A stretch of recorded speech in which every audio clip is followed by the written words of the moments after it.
アロッタスタイリストの吉富です。今日はアイビルブラシレスモータードライヤーの紹介をします。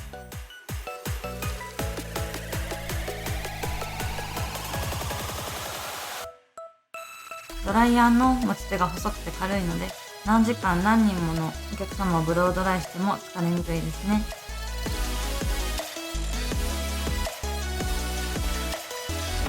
風が強く温度調節機能があり、ストレート時や仕上げのドライに便利です。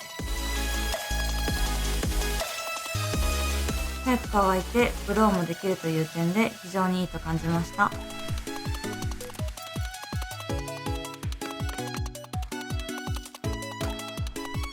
サロンでは使用頻度が高いのでフィルターにホコリが溜まりやすいのですが、